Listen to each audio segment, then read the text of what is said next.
in the twilight of the medieval mind, absolute truth was not a concept to be discovered. It was an object that needed to be violently retrieved. Imagine the late hours in a scholar's study, where candlelight struggles against the deepening shadows, illuminating not dusty volumes, but profound cultural anxieties about reality itself. The world, as understood by jurists and theologians alike, was governed by a delicate balance between divine law and earthly doubt. Doubt, therefore, was not merely an intellectual disagreement.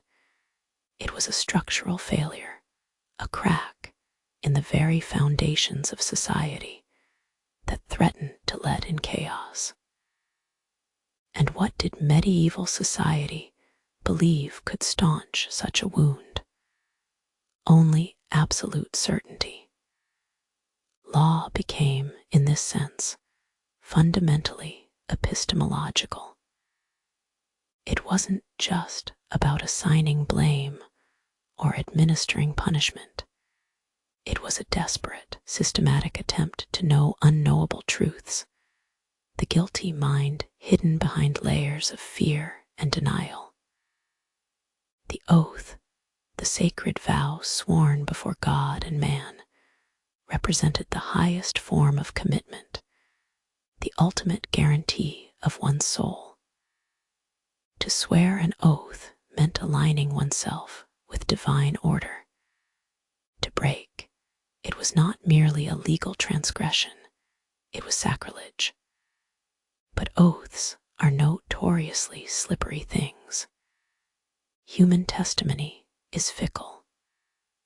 Memory degrades into fiction over time, and what happens when the single point of reference, the supposed truth-teller, proves unreliable? The system found itself in an existential crisis. A gap opened between what was believed and what could be proven.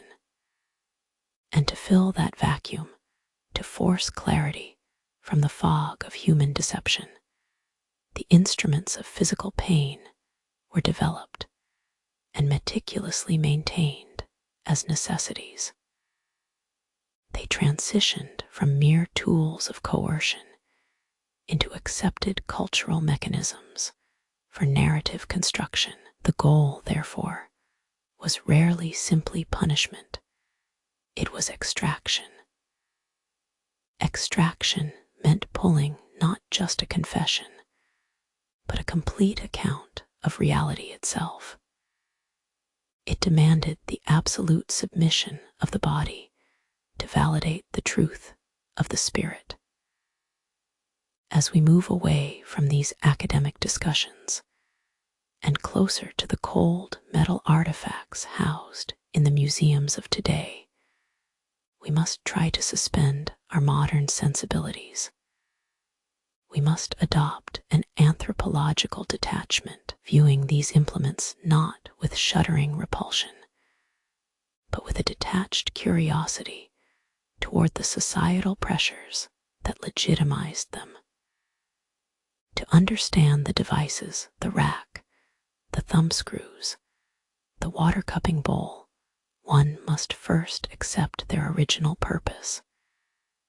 They were viewed by their practitioners as scientifically sound tools of justice.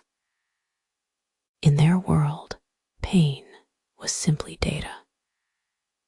It was the necessary variable in the equation of truth. This conviction formed a lethal synergy. The judicial process asterisk required asterisk confession, and painful interrogation provided the only perceived reliable means to obtain it. Thus, the law itself became intimately entangled with the mechanism of agony.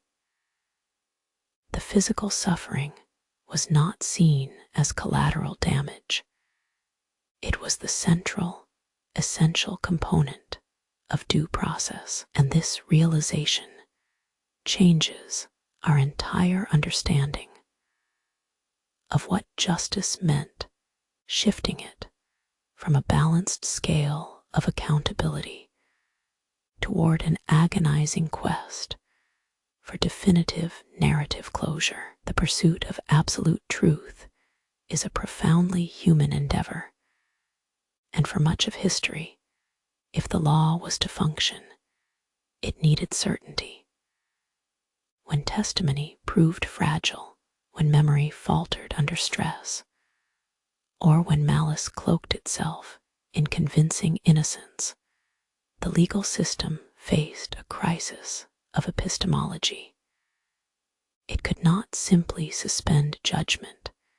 It had to asterisk no asterisk. And where knowledge fails, humanity often turns to force. The devices we discuss next are not merely instruments of pain. They were considered sophisticated pieces of scientific apparatus, tools designed for the meticulous extraction of verifiable data from the human subject. They assumed that suffering was the primary catalyst for truth.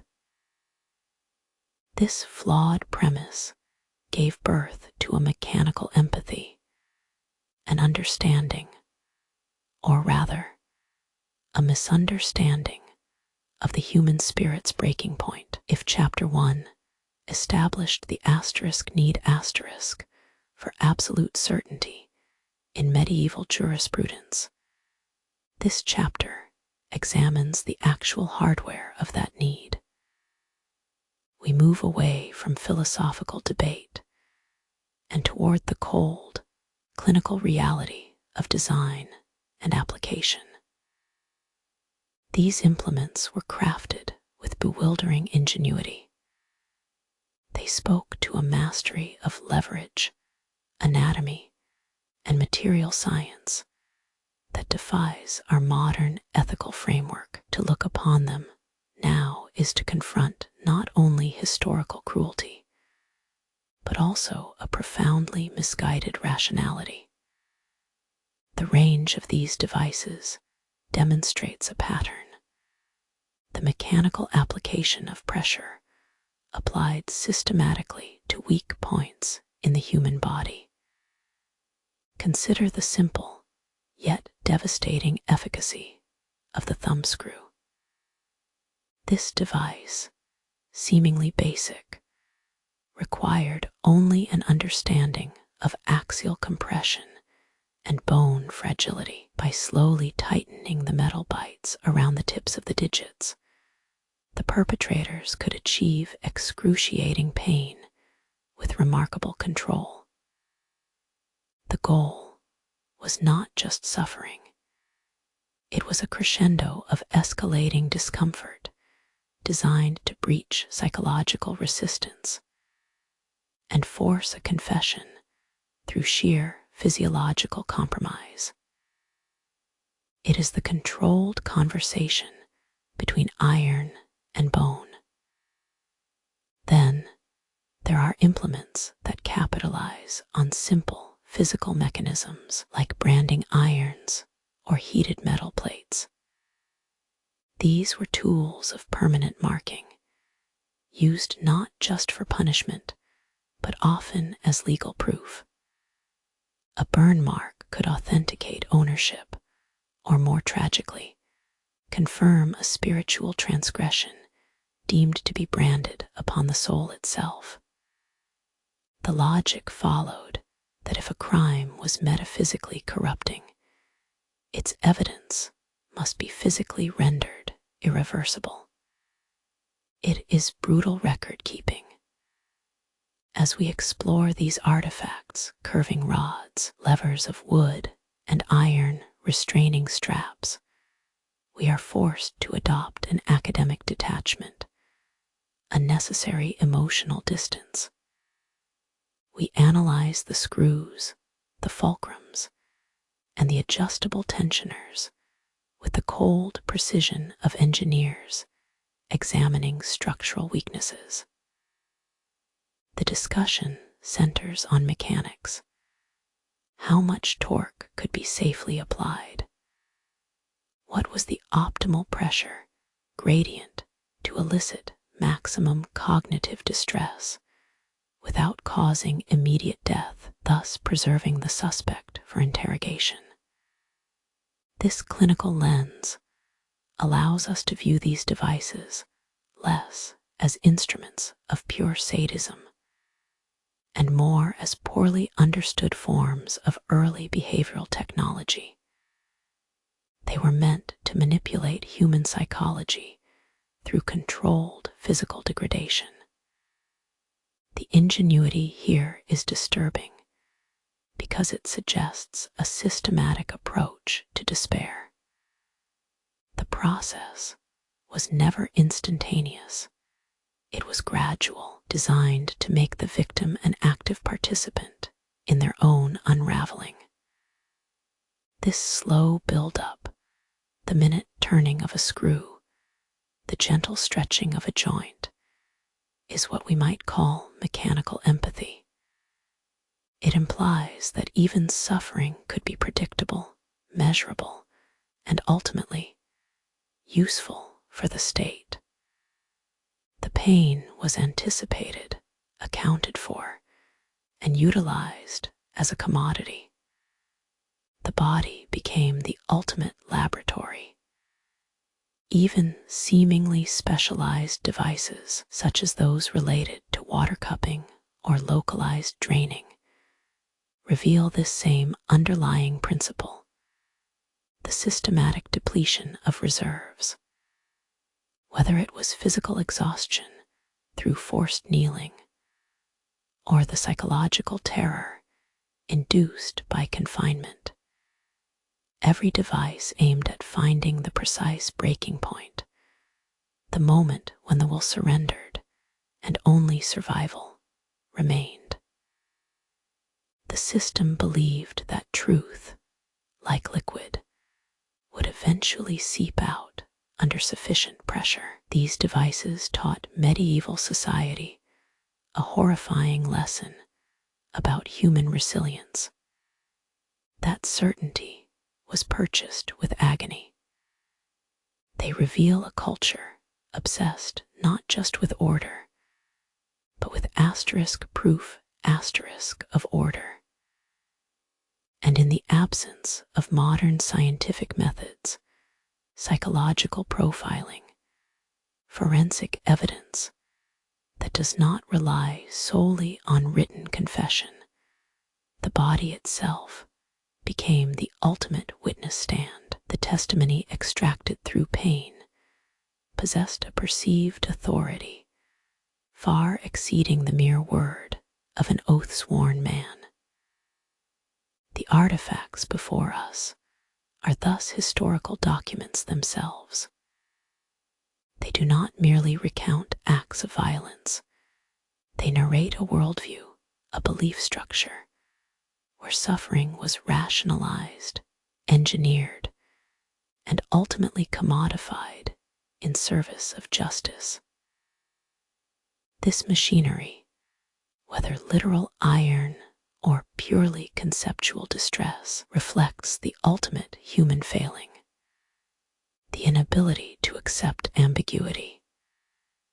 It is far easier for the collective mind to process a clear villain who confessed pain than it is to confront the messy, terrifying reality that sometimes people are simply wrong, and law requires more than just an oath. The law, in its deepest historical iterations, has always been a brutal negotiation with uncertainty.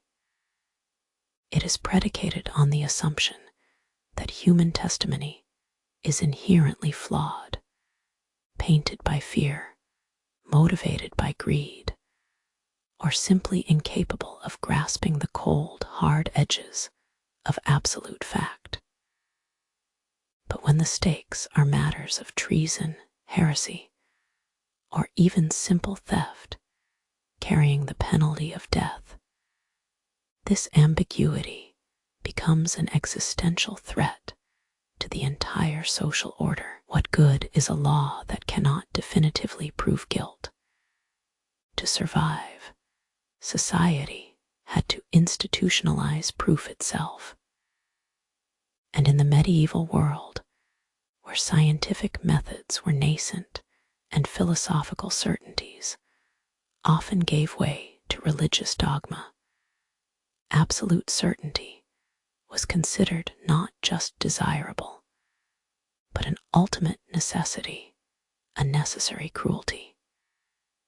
If we accept this premise, then many of the implements displayed previously are not merely weapons of pain. They are sophisticated pieces of forensic technology. They represent a cultural response to intellectual chaos.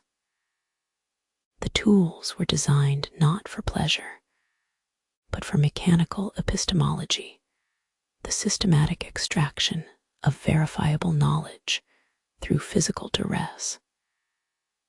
And no device embodied this principle of escalating certainty more dramatically or elaborately than the rack. The rack itself is a study in applied biomechanics and psychological terror. At first glance, it appears to be nothing more than a wooden frame, sturdy and deceptively simple. Yet its potential for torment was vast and systematically designed. Its function lay in generating predictable levels of controlled agony across the human skeletal structure. It was not meant to kill instantly. Rather, its brilliance and its terror lay in its capacity for incremental suffering, the slow art of making something increasingly worse until a breaking point could be reached. The anticipation alone, even before any mechanism engaged, was designed to collapse the victim's psychological defenses. To be placed upon such an object meant accepting total powerlessness. It implied that one's physical integrity was now merely data to be manipulated and read. The medieval authorities understood this far better than modern criminology often acknowledges. True confession did not spring from guilt alone, but from a comprehensive breakdown of the will under engineered duress. The mechanism itself worked by applying opposing tension to the body along its primary axis.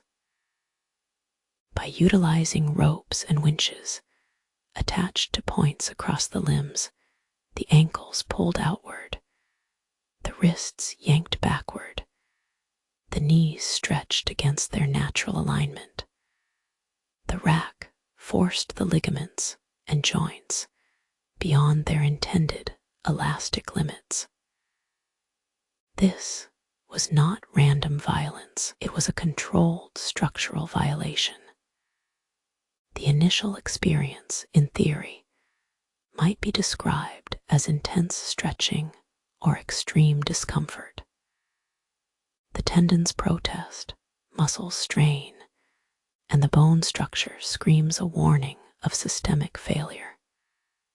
But the point of escalation is key. The suffering must grow exponentially to achieve its desired narrative result.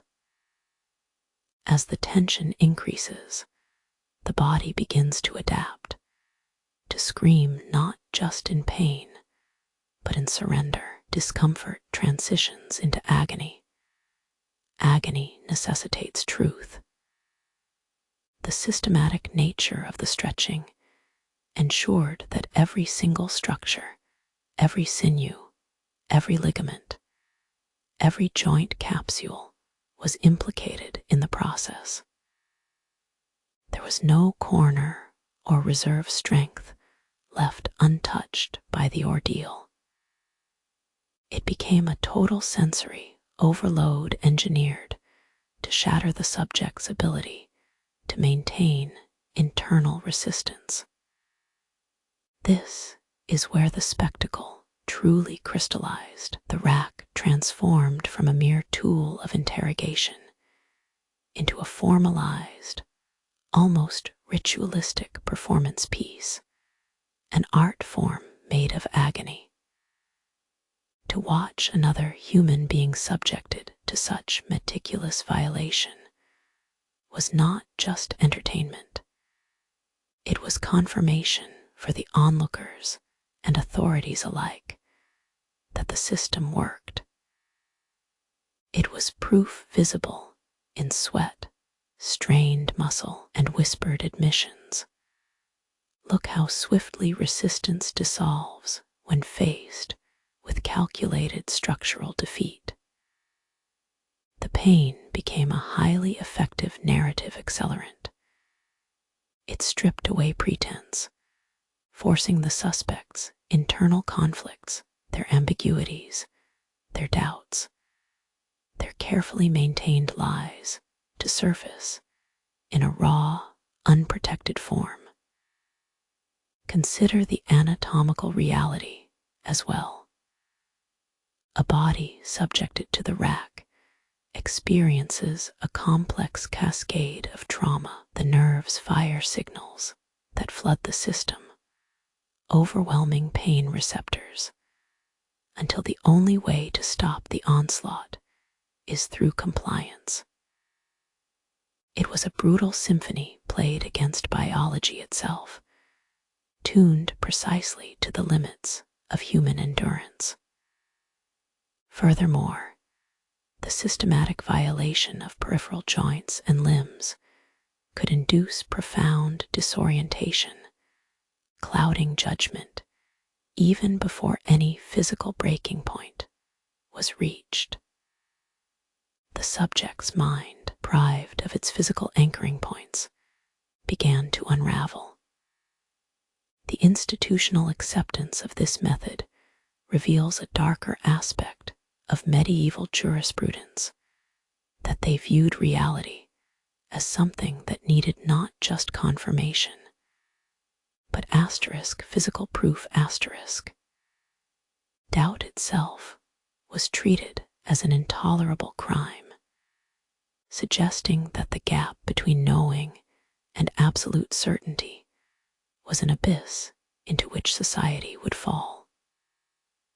The rack served to bridge that chasm with unbearable force. It is a terrifying realization how thoroughly pain could be codified, analyzed, and marketed as a necessary component of legal justice.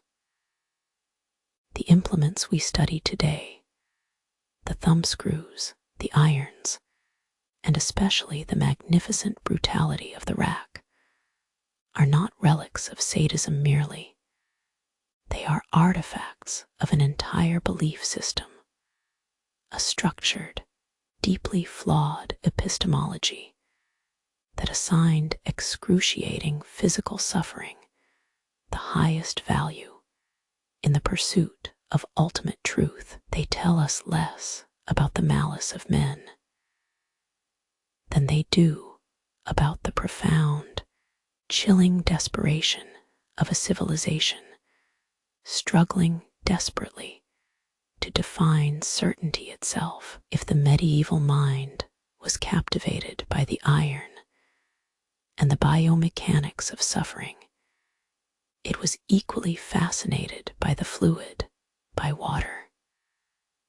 The body, unlike a machine like the rack, which offered structural points of failure, responded to water in ways that were both subtle and profoundly psychological. Water cupping devices, often deceptively simple, suggest an entirely different category of interrogation. One focused less on outright physical trauma and more on inducing a state of acute, desperate mental vulnerability. This is where the pursuit of truth moved beyond the visible fracture and into the realm of compliance, suggesting that confession was not merely extracted by pain, but negotiated in a fog of physical discomfort and psychological depletion. The concept here suggests a calculated undermining of natural boundaries. By engaging with water through localized drawing or immersion techniques, the interrogator sought to destabilize the subject's awareness, reducing their capacity for resistance. The mechanics, though varied regionally, shared a common objective: the gradual erosion of will. Whether through repetitive cupping over sensitive areas, creating mild circulatory distress, or utilizing water-based restraint techniques designed to enforce submission, the action was always calibrated toward inducing a specific type of exhaustion. It was not enough simply to hurt someone. One had to render them pliable, suggestible. And in this atmosphere of calculated physical imbalance, the psychological weight became immense. We are discussing a sophisticated process that understood the profound relationship between pain and memory. The suffering inflicted by these methods was rarely instantaneous or overwhelmingly violent in a single dramatic burst. Instead, it was a persistent, draining inconvenience, a cumulative pressure designed to keep the victim constantly vigilant, perpetually negotiating their own discomfort.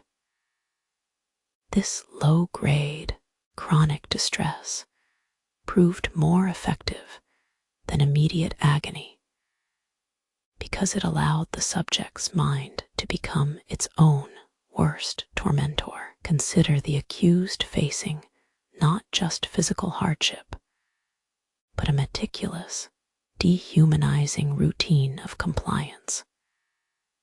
The necessity of cooperating with the interrogator became intertwined with the very pursuit of relief.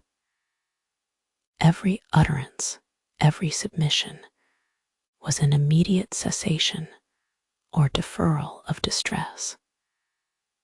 Thus, the mind begins to calculate. Suffering continues if resistance holds.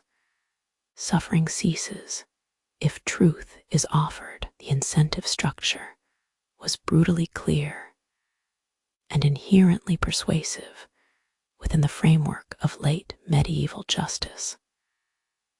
The water element itself added layers of symbolism.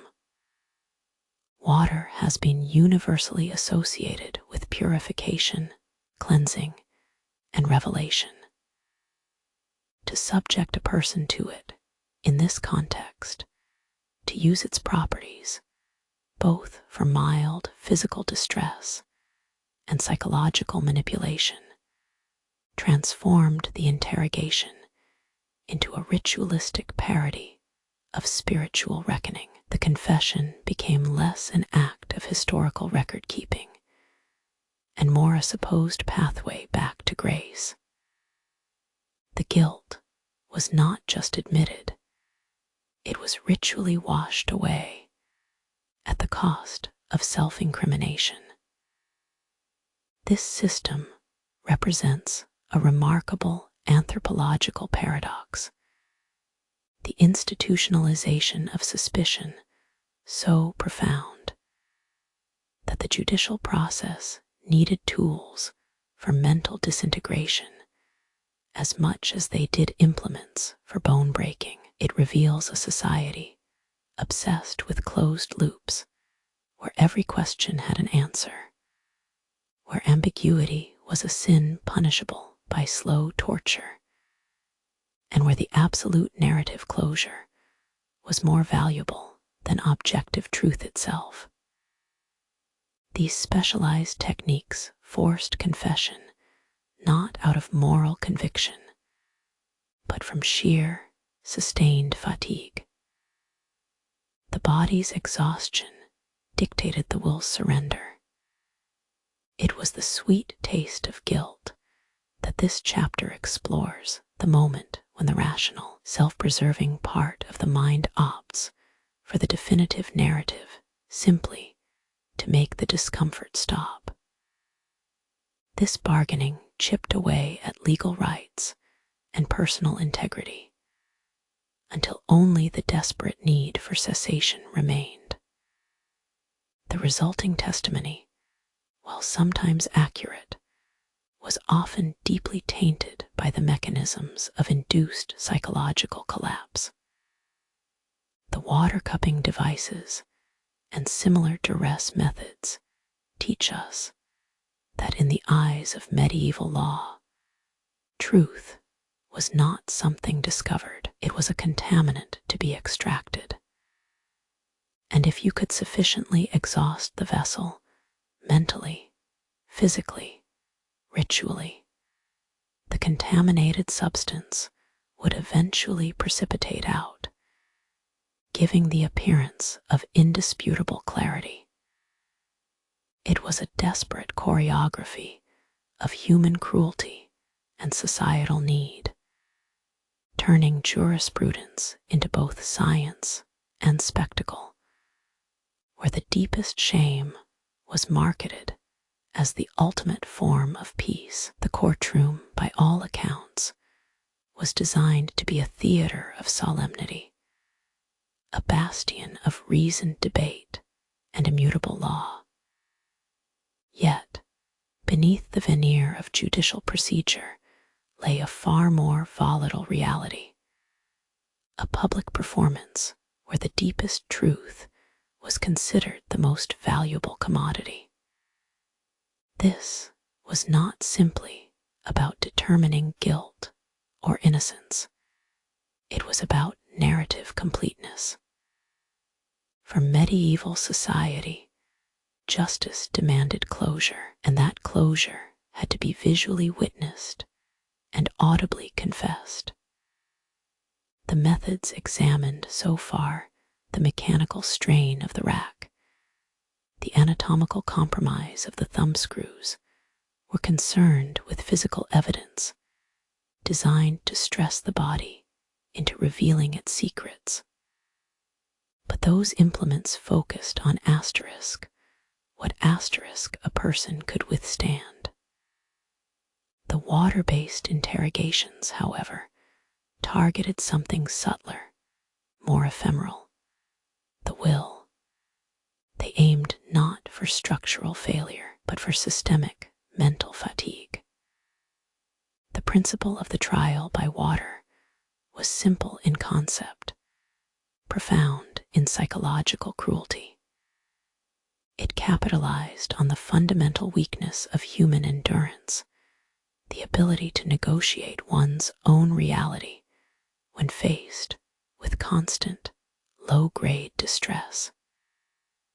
These techniques understood that a breaking body could still maintain a stubborn lie, but a destabilized mind would find the truth an overwhelming relief. The process itself was ritualistic, moving beyond mere interrogation into a choreographed act of psychological erosion. It relied on creating a continuous state of vulnerability. Imagine the water cupping technique, a persistent, localized discomfort applied repeatedly and methodically. This was not a singular burst of agony meant to break bone, but rather an endless, tedious drizzle of suffering designed to erode the boundaries between pain and numbness, between consciousness and exhaustion. The legal justification for such methods, as deeply unsettling as they are, rested upon the belief that emotional anguish could cloud judgment.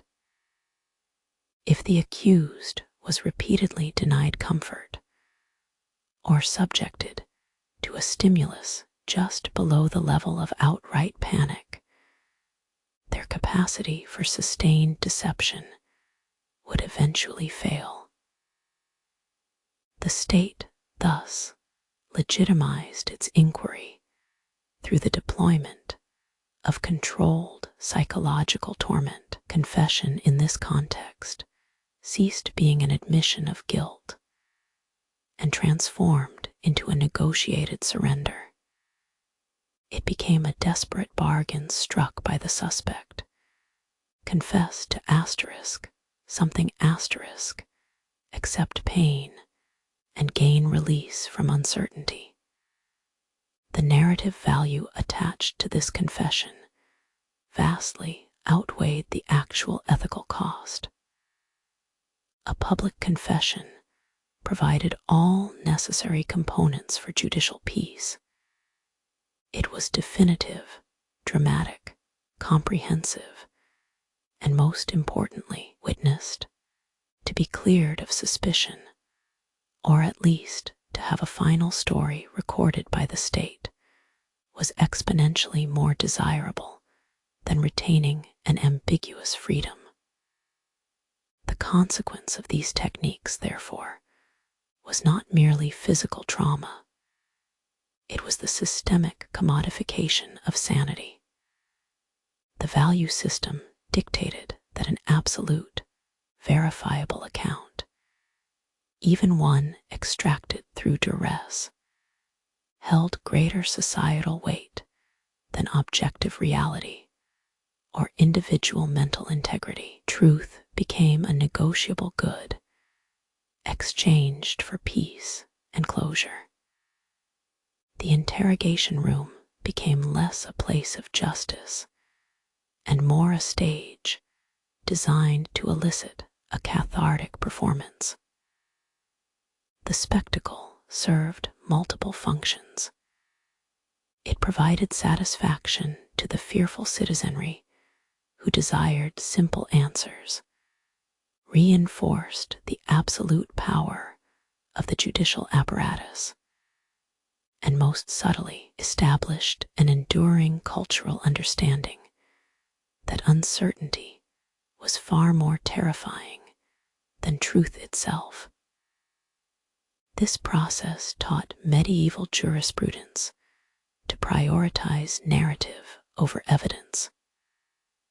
A coherent story told under duress, even if that coercion included water cupping or gradual deprivation, was considered inherently more trustworthy than a silence, or worse yet, a contradictory account offered by another party. The focus shifted from establishing facts to completing the plot arc of human error and divine justice. It was an intellectual framework built on profound psychological desperation. The ultimate outcome revealed that society's deepest need was not for perfect law, but for certain stories. And when legal systems face genuine ambiguity, when the witnesses contradict each other, or physical evidence simply fails to speak, they do not retreat into doubt. Instead, they intensify the pressure, turning the human mind itself into the final and most devastatingly unreliable data point. Having established that in the medieval worldview, law was less about justice and more a desperate search for absolute narrative truth, we now turn our attention to the most volatile frontiers of jurisprudence, the accusations of heresy. The legal machinery of confession had already been brutal enough, dealing with simple fraud or theft by twisting flesh and joints. But when the alleged crime touched upon the divine, when it implied a contract with forces outside the established Christian order, the methods shifted from merely physical investigation to what was essentially spiritual extraction. This was not simply law. This was theological policing, writ large on human bodies. The belief system at play here is profoundly powerful, that certain sins were not merely social transgressions, but metaphysical infections. To harbor doubts about doctrine, or worse, to claim allegiance to a perceived rival divine power, was to commit an existential crime against the community itself. The accused did not just face punishment, they faced spiritual annihilation. And to prove this damning charge of inherent damnation required methods that transcended mere mechanical pain. We move into the realm of inquisitorial tribunals, where the process was designed not merely to interrogate, but to purify or to condemn utterly. When earthly law ran out of definitions for a crime against God, they reached for the tools meant to communicate with what they understood as the infernal or the divine. The focus shifts dramatically from simple physical violation to proving metaphysical status. Consider the accused suspected of heresy, witchcraft, or sorcery. The evidence was rarely tangible. A contract written on parchment was often indistinguishable from a hallucination induced by stress and deprivation. The truth, therefore, had to be retrieved through means that could authenticate its supernatural origin. This gave rise to practices that were, in modern terms, utterly unrecognizable as due process. These procedures became instruments of pseudoscience and divinely mandated interrogation. The burning iron was perhaps the most potent symbol of this fusion of law and spirituality. It was presented not just as a punitive instrument, but as a diagnostic tool. The concept was purification by fire, a literal cleansing that theoretically would burn away the taint of the devil's influence or expose the physical manifestation of sin. A small branding iron applied to a limb might be interpreted by both the executioner and the terrified subject as an attempt to locate where the divine corruption resided. Similarly, accusations involving maleficium, harm cast by magic, led to methods designed to test the body's relationship with natural laws or sacred substances. These practices were deeply rooted in a cultural inability to accept uncertainty. Doubt was not a state of mind, it was proof of contamination. And since corruption could not be reasoned away, it had to be physically located and excised. The torture devices employed during these heresy trials became elaborate stages for demonstrating the soul's condition. They were designed to convince all parties, the victim, the torturer, the observing priests, and the community, that a verifiable spiritual transgression had occurred. The outcome was less concerned with objective fact and more invested in the performance of ultimate confession. This environment created a perverse intellectual loop. The need for certain truth led them to assume that certainty could only be achieved through absolute suffering. And because they were prepared to employ maximum suffering, their interpretation of truth became inherently malleable. Every plea of agony was treated as potential divine revelation, every forced utterance considered undeniable proof of inherent guilt. Anthropologically speaking, these practices reveal a profound societal vulnerability, the deep-seated fear of meaninglessness. If the community could not explain how the seasons changed or why plague struck, they needed an explanation that pointed fingers, a definite enemy who could be ritually exposed and banished. The heresy trial provided this scapegoat mechanism, wrapped in theological certainty. The process wasn't merely about extracting a confession. It was about performing social alignment. By forcing the accused to confess not just to man, but to God, they were publicly reintegrating them into the accepted cosmic order, even if that reintegration meant condemning their soul before their physical death. It solidified who belonged, and more importantly, what boundaries must never be crossed. It is crucial here to maintain a detached academic gaze. We are examining the intellectual scaffolding of terror.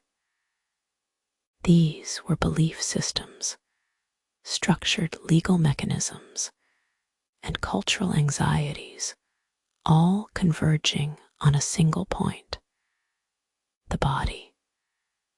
The human body became the ultimate site of dispute, the place where spiritual status was proven through agony, where sin could be mapped out in scars, and where eternal damnation or salvation was decided by the excruciating pressure applied by men who genuinely believed they were administering divine justice. This detour into theological torture teaches us that the search for truth, when divorced from empathy and guided by absolute ideological certainty, will always find a path to extreme violence.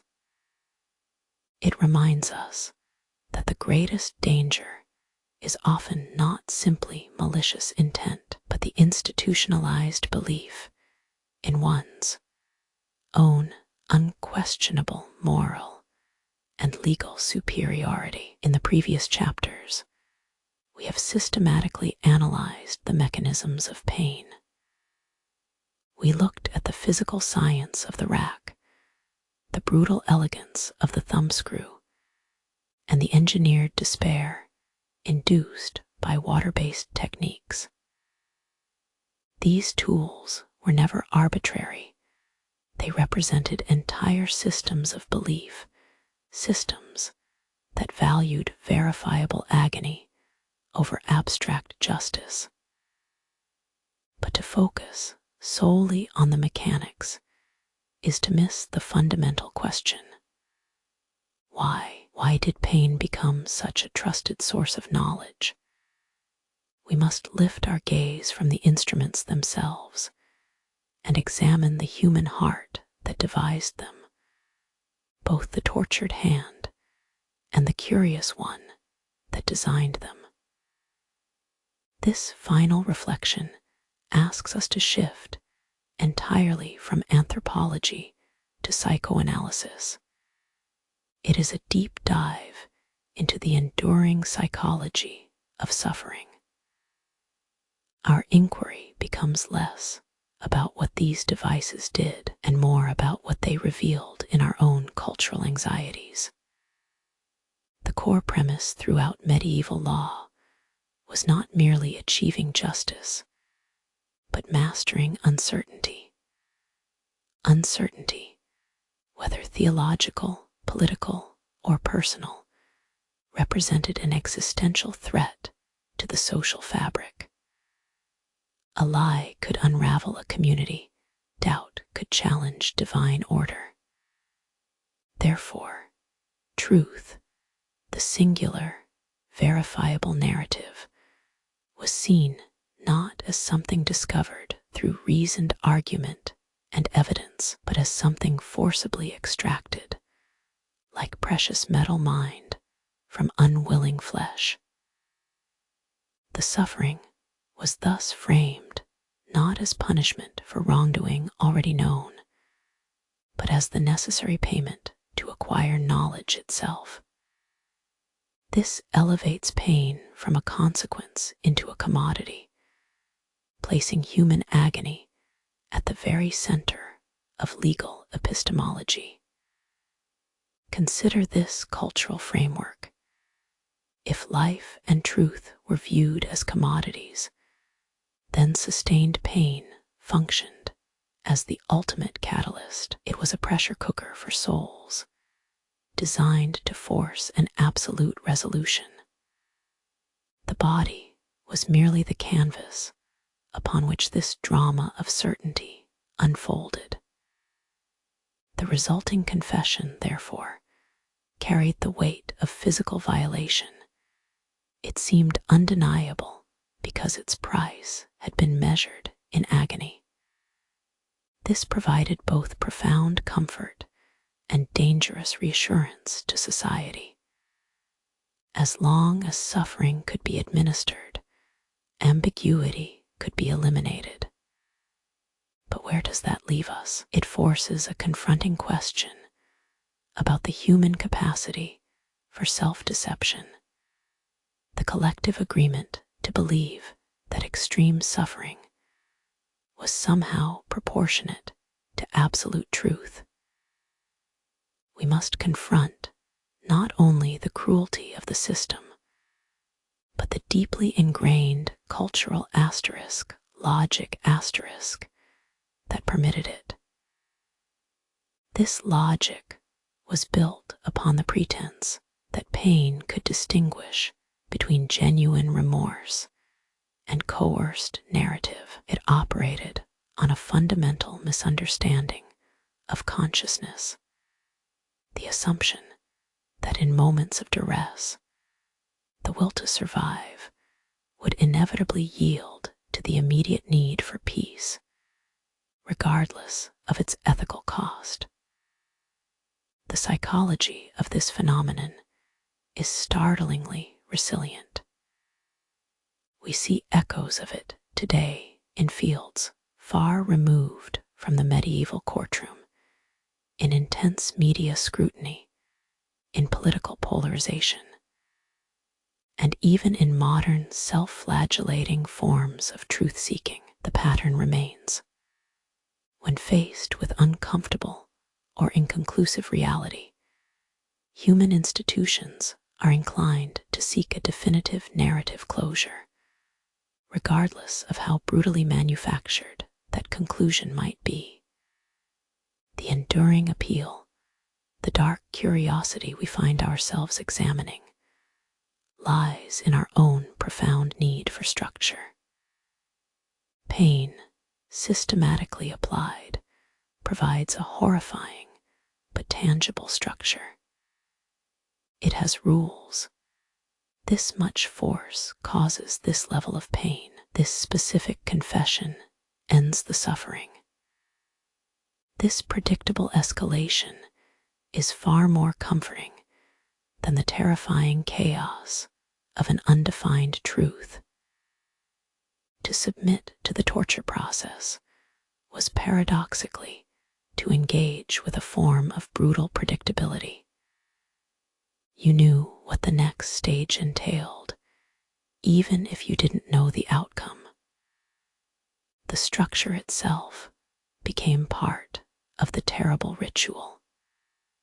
From a purely psychological perspective, the act of witnessing or participating in these procedures taps into something primal, the desire for mastery over an incomprehensible force.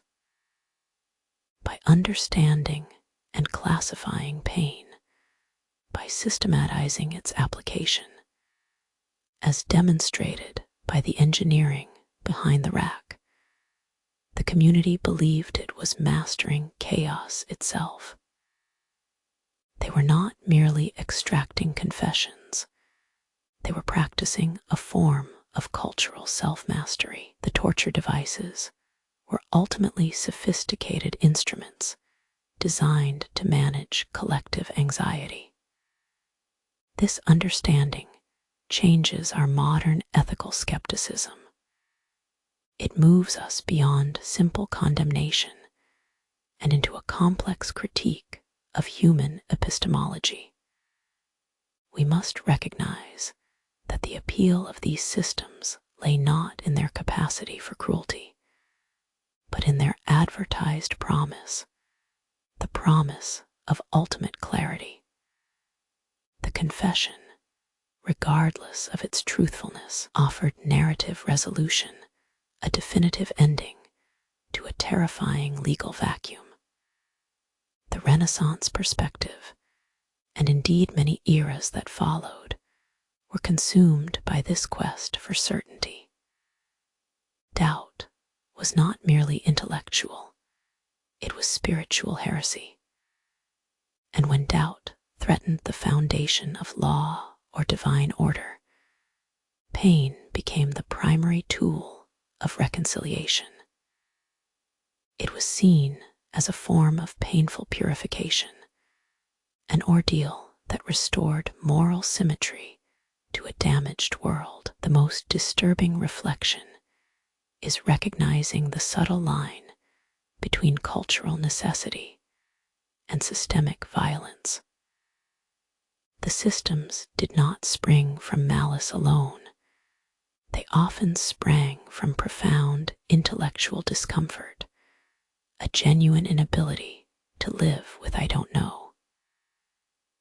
Suffering was simply a perceived mechanism for overcoming that intolerable state of ignorance. And so, as we close this deep dive, the image shifts from the rusted metal and straining flesh to something far more ethereal, the narrative itself. We learn that the greatest violence performed by these devices was not always upon the body, but on the fragile, foundational assumption of human justice, the assumption that knowledge could ever be acquired through such means. What remains is not a call for mere ethical judgment, but an anthropological contemplation of necessity versus morality, a reflection on how deeply our own persistent need for closure continues to shape both our laws and our most private understandings of truth. The historical record gives us the devices, but the psychology reveals the wound that these tools were designed, and tragically, perhaps perpetually, to treat. The mechanisms of pain we have traced through the annals of medieval law were never contained solely within the Gothic confines of European courts. What the scholars believed they were doing, establishing absolute truth, was in fact a profoundly human and terrifyingly consistent endeavor. The effort to control chaos by quantifying suffering. This impulse is not an artifact unique to feudal Europe. It echoes across continents, rising with the dawn of sophisticated civilization. Whenever cultural anxiety peaked or definitive legal answers proved elusive. To view torture merely as a local medieval aberration is to fundamentally misunderstand the enduring pattern of social panic. The underlying principle remained universally applicable. When codified law falters in the face of uncertainty, when eyewitness accounts contradict divine dictates, or when political stability hinges on an unspeakable confession, the primal impulse returns. It suggests that the deepest truth cannot be negotiated. It must be violently extracted. If Chapter 7 revealed the psychological mechanism at play, that pain is commodified into knowledge, Chapter 8 reveals its global blueprint.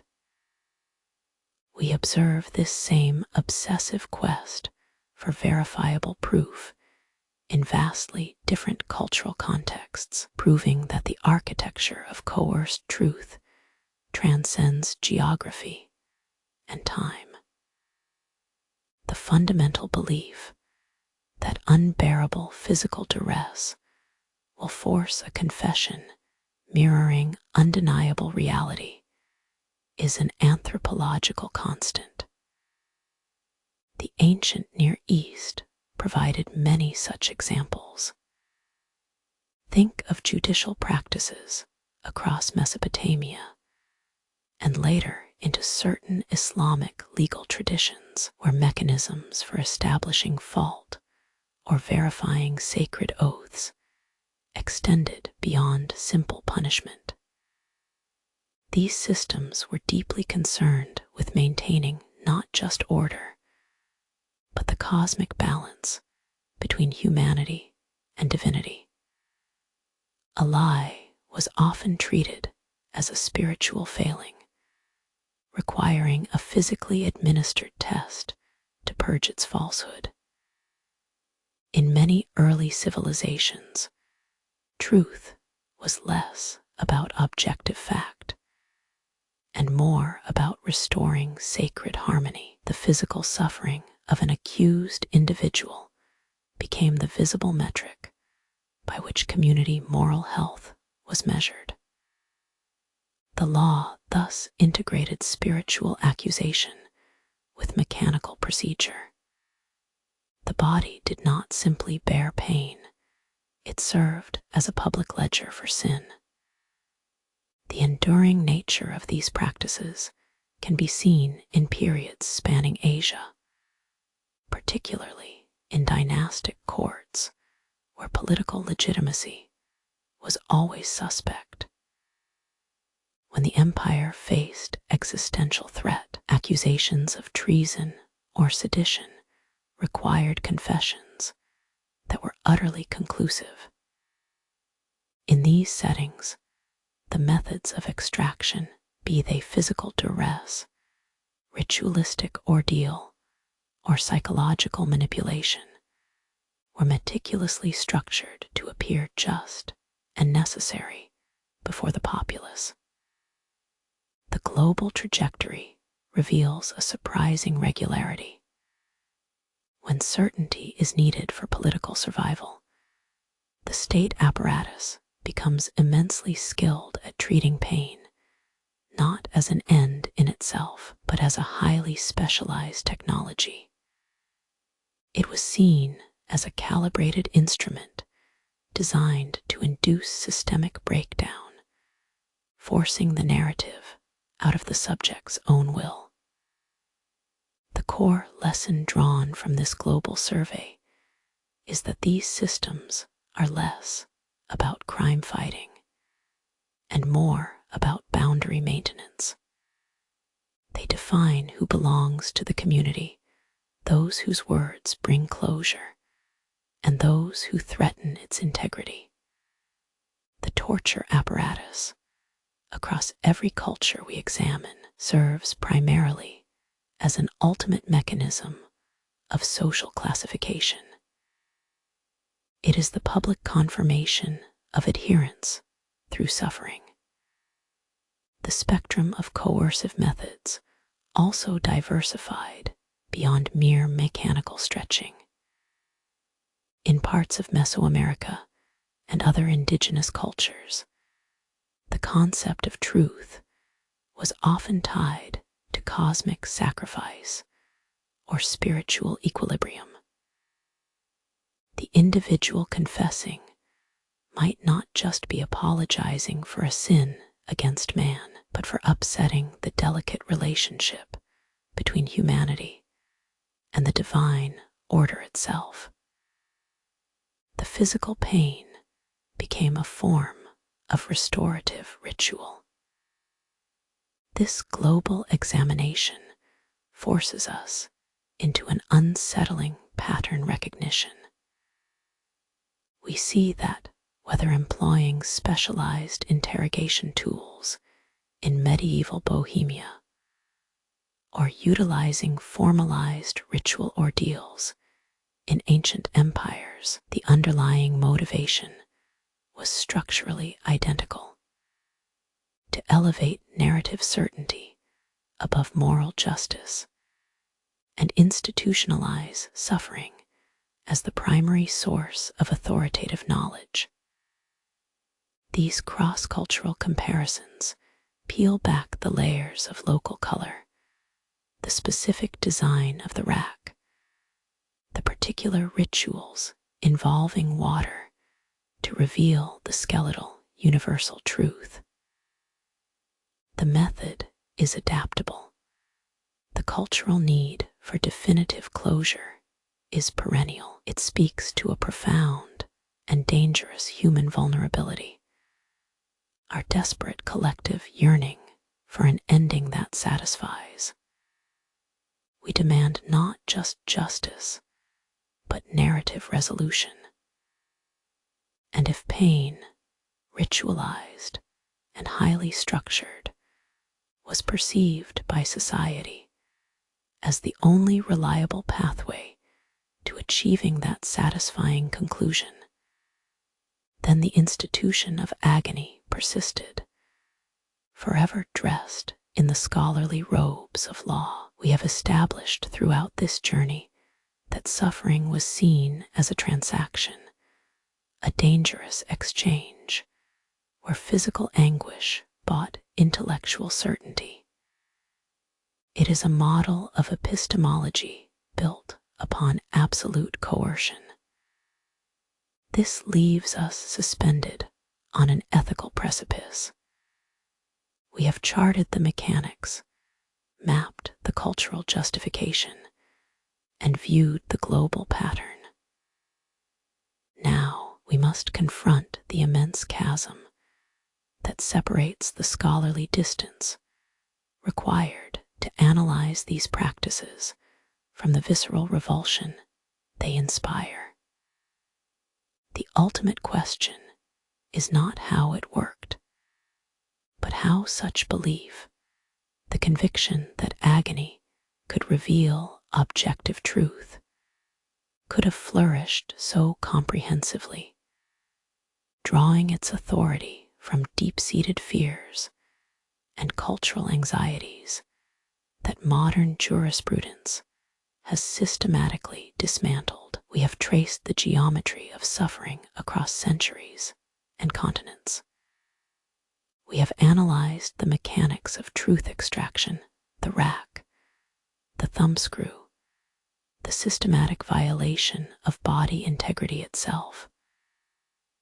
But what this journey leaves us with is not a record of judicial procedure. It is an anatomy of collective anxiety. The systems we studied, brutal in their designs, were fundamentally tools for managing profound uncertainty. They functioned as high-tech methods for producing narrative closure when society faced existential chaos.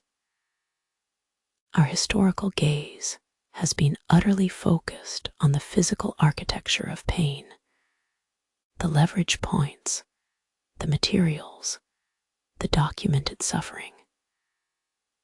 But that focus necessarily blinds us to a deeper question, one that requires pulling back entirely from the artifact and into the ethical vacuum of the modern mind. The grand narrative we have constructed is a testament not just to what humanity was capable of doing in its darkest legal moments, but perhaps more significantly, to what it was too afraid to believe, that justice could be blind, objective, and merciful. Look at this history through the lens of the present day. We live in an epoch that claims to have discarded these implements entirely. The mechanical certainty of confession, the inevitable breaking point achieved by slow, systematic agony, has been supposedly replaced by due process, by rights, by jury deliberation. It is a sublime shift, a radical leap of faith, if you will. Yet, this displacement begs for a crucial moment of skeptical pause. Did we truly exercise the impulse that gave rise to these devices? Or did we merely learn how to mask it? Our modern legal structures preach objectivity. They demand evidence verifiable through witnesses or physical remains. This is an improvement, undeniable. It represents a magnificent rejection of the spectacle. However, when the formal machinery of truth slows down, when the courtroom empties, when the jury deliberates past midnight, when the evidence is thin and ambiguous, what becomes of the desperate human need for a definitive answer? The primal yearning for narrative completion. This sophisticated ethical separation, this scholarly acknowledgement that these practices are barbaric relics, operates almost like a shield. It allows us to observe the historical methods, the application of pain, as epistemology from a comfortable distance. We categorize them as things that happened asterisk, then asterisk, completed and filed away in a museum archive, divorced from our moral present. The intellectualization of suffering is perhaps the most enduring cultural mechanism we pass through. To study torture becomes an act of high-minded academic curiosity, allowing us to confront the horror without having to feel it fully. We turn agony into data points, reducing deeply human despair and systemic failure into a predictable engineering problem. How much tension can be applied before structural integrity fails? This detachment is a survival mechanism for the modern conscience. And that is where the true confrontation lies. Because while we have discarded the rack and the water cupping bowl, we have not eradicated the underlying social vulnerability they addressed. The quest for absolute certainty, the refusal to live with the uncomfortable ambiguities of human existence, remains profoundly intact. Society still requires narrative closure. We crave definitive answers that silence the unsettling hum of doubt. The ethics of agony is therefore a modern disclaimer. It is an admission of our own persistent incompleteness. It forces us to recognize that any system, be it judicial or social, which fundamentally refuses to entertain ambiguity, which demands one single, clean narrative answer at all costs, is ethically precarious. The most potent violence, we realize, by studying these historical methods, is not always the physical brand or the agonizing stretch. Sometimes it is simply the institutional refusal to live with the messy truth of I do not know.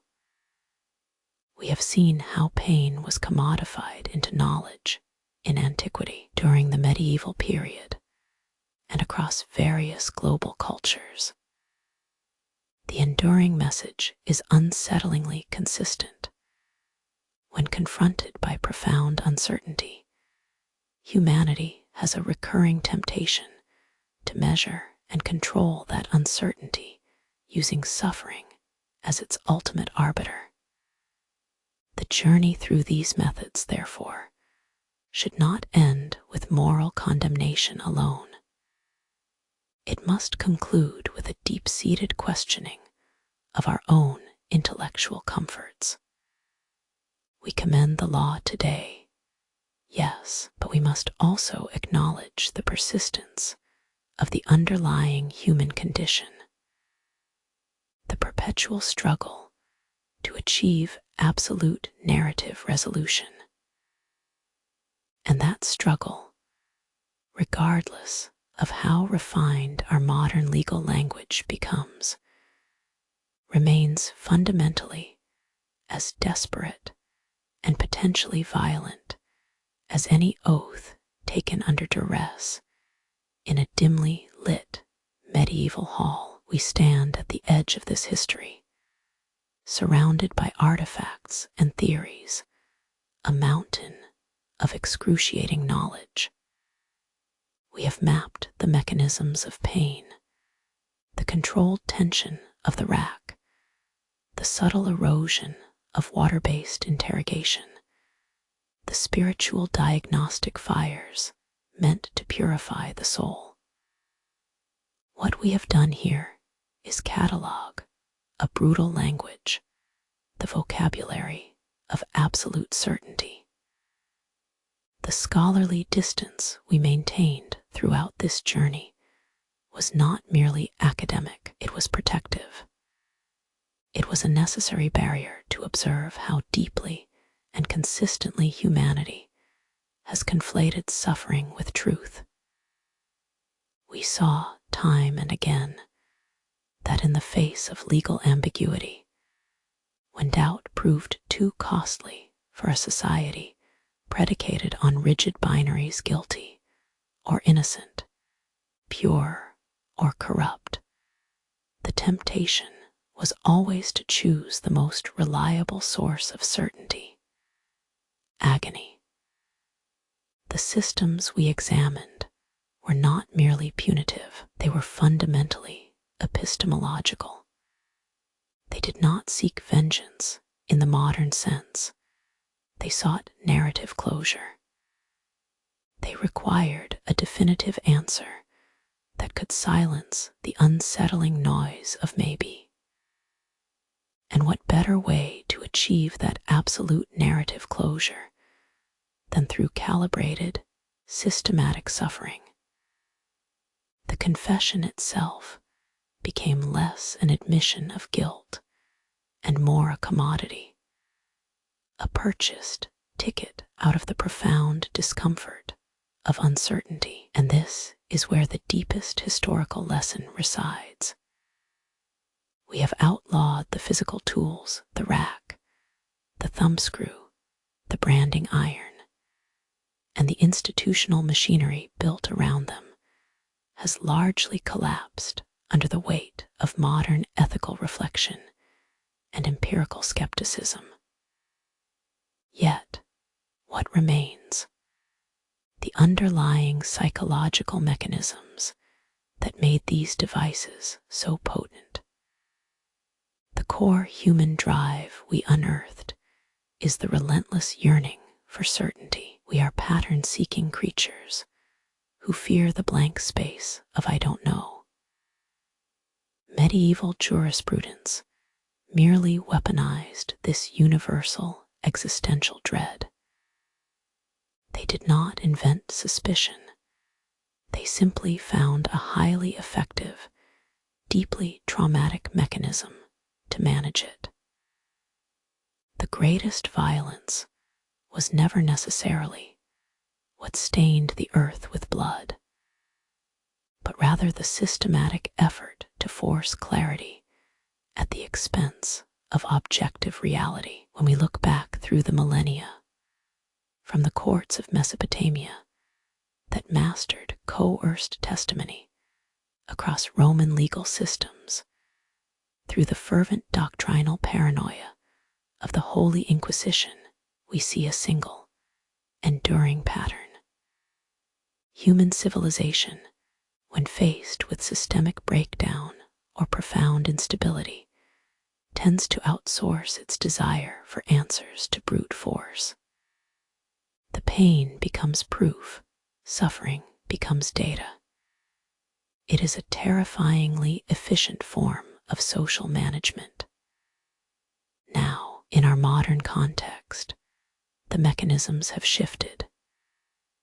We are still confronted by ambiguity, by political disinformation, by complex scientific unknowns, by cultural conflicts that defy simple moral binaries. The desperate craving for the answer remains profoundly alive. And while we may never again build a mechanical epistemology in our courtrooms, the impulse to intellectualize and distance ourselves from uncertainty persists. Our modern systems of justice have become sophisticated engines built on the assumption of objective truth and procedural fairness, concepts antithetical to the brutal logic of mandatory suffering. We believe we are ethically superior, that our commitment to due process has rendered us immune to historical error. But if we pause just for a moment and truly reflect on the foundational anxiety that necessitated those horrifying devices, we realize that the desire for enough certainty is as old and potent as fear itself. The great warning of this history is not merely an indictment of medieval brutality. It is an anthropological study of the human psyche under stress. It reminds us that legal justice is rarely a neat, clean equation.